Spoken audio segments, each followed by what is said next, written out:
Hi guys, मेरा नाम है साहिल खन्ना और आज की वीडियो शुरू करते हैं। सबसे पहली न्यूज़ है ओला इलेक्ट्रिक की। तो भाई उन्होंने आईपीओ के लिए फाइल कर दिया है। 5500 करोड़ का आईपीओ के लिए फाइल किया गया है। पहली इंडियन ईवी कंपनी है और बहुत बढ़िया चीज़ है अगर देखा जाए तो। बहुत टाइम से सुना जा रहा था कि आईपीओ के लिए फाइल करेंगे। उम्मीद थी कि अगले साल किया जाएगा पर इसी साल कर दिया है। आईपीओ तो अगले साल ही आएगा देखा जाए तो। अब इस आईपीओ के अंदर भावेश अग्रवाल भी अपने शेयर्स बेच रहे हैं और बहुत सारे लोग अपने शेयर्स बेच रहे हैं। मतलब ऑफर फॉर सेल भी होने वाला है इसके अंदर। 75% क्यूआईबीज के लिए अलाउ किया गया है, 15% नॉन इंस्टीट्यूशनल इन्वेस्टर्स के लिए और 10% मैक्सिमम रिटेल इंडिविजुअल्स के लिए लगाया गया है। बाकी मुझे लगता है कि अगला साल ईवीज का हो सकता है। लेट्स सी कहां जाता है देखा जाए। कंपनी के नंबर्स बुरे हैं। कंपनी ने पहले क्वार्टर ऑफ फाइनेंशियल ईयर 24 के अंदर 1242 करोड़ से ज्यादा का रेवेन्यू रिपोर्ट किया है, जिसके अंदर उन्होंने 268 करोड़ का लॉस रिपोर्ट किया है। अब ये डेटा देखा जाए तो बुरा है, पर ये पिछले साल के रेवेन्यू का आधा है एक क्वार्टर के अंदर। मतलब नंबर्स बहुत बेहतर होते हुए दिखाई दे रहा है रेवेन्यू टर्म्स में। लॉस अभी भी कंपनी एक्सपीरियंस कर रही है। बाकी ओला इलेक्ट्रिक के ऊपर कॉपीराइट क्लेम भी आया है। लहरी कंपनी ने इनके अगेंस्ट केस डाला है क्योंकि ओला प्ले के अंदर इनके गाने चलाए जा रहे थे बिना इनके राइट्स लिए, मतलब बिना बताए गाने प्ले करे जा रहे थे और इस चक्कर में किया गया है। अब कंपनी ने 4.47 करोड़ रुपीस डिमांड किया है अगर डैमेजेस की बात करके चले। और ये खबर कैसे पता लगी है, अभी आईपीओ के लिए फाइल किया है तो उसमें डिस्क्लोजर डाला जाता है, उस डिस्क्लोजर का पार्ट था ये। अगर हम नितिन गडकरी जी की बात करके चले तो उन्होंने बोला है 2030 तक 5 लाख जॉब क्रिएट करेगा ईवी सेक्टर। 1 करोड़ से ज्यादा एनुअली ईवी बिकती हुई दिखाई देगी। एनुअली 1 करोड़ से ज्यादा बहुत बड़ा नंबर है अगर देखा जाए तो। और इसको हम शायद ये भी कह सकते हैं कि इंडिया से एक्सपोर्ट भी हो रहा होगा और बहुत लार्ज स्केल पे हो रहा होगा, तो इसलिए नंबर शायद सही लग रहे हैं। अगली खबर जोमेटो की है। तो उन्होंने क्लैरिफाई कर दिया शिप रॉकेट को नहीं खरीद रहे हैं।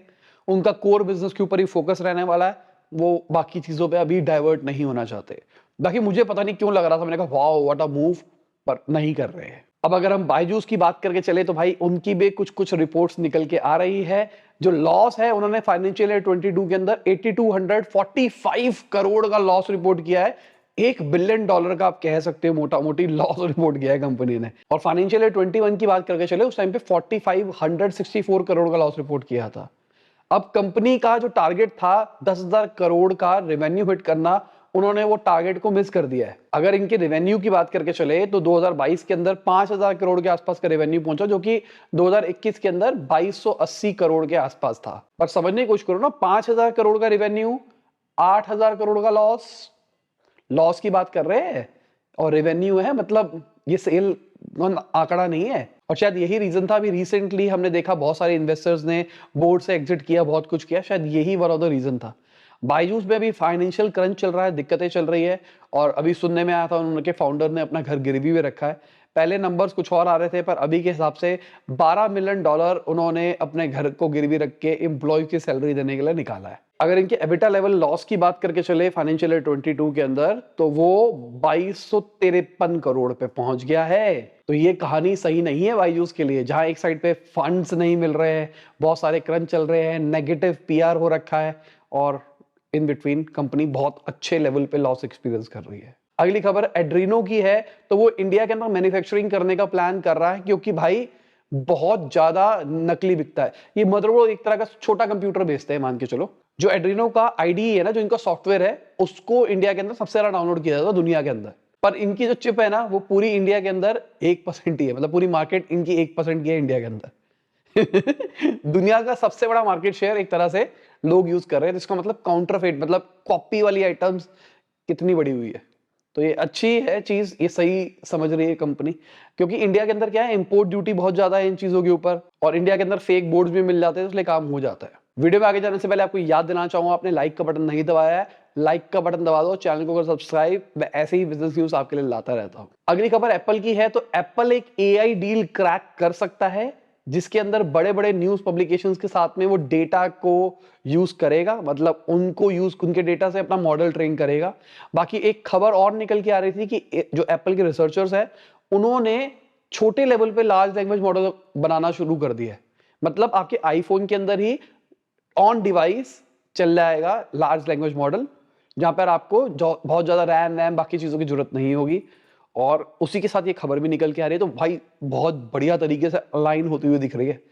मैं तो अभी भी बोल रहा हूं, मतलब मुझे ऐसा लगता है जो अपने असिस्टेंट को एआई के साथ में कनेक्ट कर देगा वो सबसे पहले फर्स्ट आ जाएगा असिस्टेंट की दुनिया के अंदर। और जैसे जैसे लोग उसको अडॉप्ट करते चले जाएंगे वो वे अपार्ट हो जाएगा बाकी सबसे। अगर हम एंड्रॉइड की बात करके चले तो एंड्रॉइड की सक्सेस का बहुत बड़ा रीजन था कि वो पहले आ गया, एडॉप्शन बढ़ गया और बहुत सारे लोग उसके डेवलपर्स आ गए मार्केट के अंदर, वो काम हो गया। विंडोज में आज भी बोलता हूं, विंडोज के फोन का जो ओएस था वो सही था, आज भी यूज करोगे तो कुछ प्रॉब्लम नहीं थी। सबसे बड़ा प्रॉब्लम ये था डेवलपर्स नहीं थे। तो यहाँ पे मुझे ऐसा लगता है असिस्टेंट के अंदर बहुत जल्दी ऑप्शन आने शुरू हो गया ना, तो मजा आ जाएगा। मतलब जिसने गेम जीत ली, लोग उसकी तरफ स्विच होना शुरू हो जाएंगे, क्योंकि उसी के अराउंड बहुत सारी चीजें बननी भी शुरू हो जाएगी। एप्पल वाले $50 मिलियन कम से कम खर्च करने के लिए तैयार है और बड़े बड़े न्यूज पोर्टल के साथ में बात कर रहे हैं, मल्टी ईयर डील की यहाँ पे बात चल रही है। अब अगर हम ओपन एआई की बात करके चले तो वो भी पैसा रेस कर रहा है और नई जो वैल्यूएशन है वो $100 बिलियन की होने वाली है। एग्जैक्ट टाइमिंग, कौन इन्वेस्टर रहेगा, कितना परसेंट मिलेगा, ये तो अभी डिस्क्लोज नहीं हुआ है, पर वैल्यूएशन बताई जा रही है। पिछली बार $90 बिलियन की खबर निकल के आई थी और सुनने में यह आया था कि कोई भी इन्वेस्टर अभी के टाइम पे कतरा रहे इन्वेस्ट करने में, क्योंकि उनको लग रहा है कि वैल्यूएशन ज्यादा है। माइक्रोसॉफ्ट बैक कर रहा था, बाकी कोई बैक नहीं कर रहा था। अब 100 बिलियन आ रही है, इन बिटवीन पैसा भी रेज नहीं किया है। बाकी कहा जा रहा है G42 के साथ बातचीत चल रही है, 8 से 10 बिलियन डॉलर ये रेज करने वाले हैं अपने नए चिप वाले बिजनेस के लिए। एआई को रन करने के लिए प्रोसेसिंग पावर चाहिए और प्रोसेसिंग पावर आपको किसी ना किसी के चिप को यूज करना पड़ेगा, मतलब किसी ना किसी के ग्राफिक कार्ड को एक तरह से आप कह सकते हो यूज करना पड़ेगा। अभी के टाइम पे एनवीडिया कर रहे थे, फिर माइक्रोसॉफ्ट ने अपनी चिप अनवील करी, माइक्रोसॉफ्ट अपना कर रहा है, एडब्ल्यूएस अपना कर रहा है। तो भाई ओपन एआई को भी अगर अपना बिजनेस बनाना है तो उनको भी अपनी चिप बनानी पड़ेगी, उसके लिए पैसा रेस किया जा रहा है। बाकी इंडिया में ओला वाला भी जो है भावेश जी, उन्होंने भी अपना खुद का मॉडल निकाल दिया और अपनी चिप बनाने की बात चल रही है। मतलब एआई की दुनिया बहुत इंटरेस्टिंग होने वाली है। अगली खबर रेड सी क्राइसिस की है। तो भाई यूट्यूब के ऊपर क्राइसिस चल रहे हैं, बड़े बड़े लोग लड़ रहे हैं आपस के अंदर, इसके चक्कर में शायद रेड सी क्राइसिस के बारे में कोई बात ही नहीं कर रहा है। बहुत इंपॉर्टेंट मुद्दा है यार। इसकी वजह से जो लॉजिस्टिक कॉस्ट है वो तो बढ़ ही रही है, टाइम भी बढ़ रहा है, 14 दिन का डिले आ सकता है। आप फोटो देखो, अभी सिंगापुर से अगर चलता जो ब्लू वाली लाइन है ये रूट था, पर रेड सी पे जो इशू चल रहे हैं उसके चक्कर में रूट देखो कितना लंबा हो गया है। अब वो जो लंबा रूट हुआ है इसके अंदर साइक्लोन्स भी आ सकते हैं, वेदर कंडीशंस का भी इशू आ सकता है, इसके अंदर फ्यूल रिफिलिंग का भी इशू आ सकता है, बहुत सारे इश्यूज आ सकते हैं। डिले के साथ में और इश्यूज भी आएंगे, देखते हैं। कहा जाता है, अभी कोई खबर इस बारे में बात नहीं कर रहा, पर देखना इसका इंपैक्ट बड़ा पड़ेगा। 3 मंथ 4 मंथ बाद दिखाई देगा ये कहानी, क्योंकि वॉर अभी रुकती हुई तो दिखाई नहीं दे रही है और वॉर की वजह से ही वहां पे टेंशन चल रही है। अगली खबर इंडिया के फॉरेस्ट रिजर्व की है। तो इंडिया का फॉरेस्ट रिजर्व 20 मंथ हाई के ऊपर पहुंच गया है, $9.1 बिलियन बढ़ता हुआ दिखाई दिया है, $615.9 बिलियन पहुंच गया लास्ट वीक। और समझने की कोशिश करो, मेरे को भी अचानक एक पैटर्न दिमाग में आया, अब मुझे नहीं पता कैसे आया, कोई स्क्रिप्ट में नहीं था, अचानक बोलते बोलते याद आया। कोविड के टाइम पे हमने ऑल टाइम हाई शूट किया था, फिर कोविड में जब क्रैश क्राइसिस आए, बहुत कुछ आया, तो उसको रिकवर करने के लिए वही हमने फॉरेक्स का यूज किया। तो हमारी गवर्नमेंट फिर से फॉरेक्स इकट्ठा कर रही है, क्यों मुझे नहीं पता, कमेंट में बताओ। अगली खबर अश्वनी वैष्णव जी की है। तो उन्होंने बोला है ये जो टेलीकॉम बिल लेके आया है 2023 वाला, इसके अंदर ओटीटी नहीं है इंक्लूड, टेलीकॉम है ओटीटी नहीं है। तो अच्छी बात है देखा जाए तो। बाकी ओटीटी पे रेगुलेशन की बात तो चल ही रही है, कहा जा रहा है एक अलग से बॉडी बनाई जाएगी जो कि गवर्नमेंट ओन नहीं होगी, अलग जूरी को जोड़ के ओटीटी के ऊपर भी कंटेंट मॉडरेशन आई जाएगी। जरूरत मुझे पर्सनल लेवल पे लगती है कि आना चाहिए, क्योंकि अब भाई मैं बच्चों वाला हो गया ना, तो मुझे ऐसा लगता है यार बच्चों को कंट्रोल कैसे किया जाए। बच्चों के पास नेटफ्लिक्स आ जाएगा तो बैठ के देखेंगे ना, उनको थोड़ा ना पता ये ए है, ये क्या नहीं है।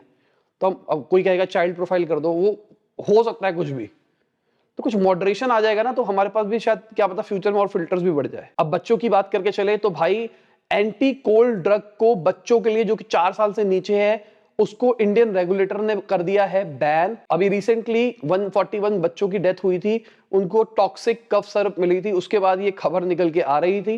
तो अभी बैन कर दिया गया है कॉम्बिनेशन ऑफ क्लोरोफिलामिन मेलिएट और फिनाइलफीन के कॉम्बिनेशन को। ये कोल्ड सिम्टम्स के लिए यूज होते हैं, बच्चों को जब जुकाम होता है उसके अंदर यूज होते हैं।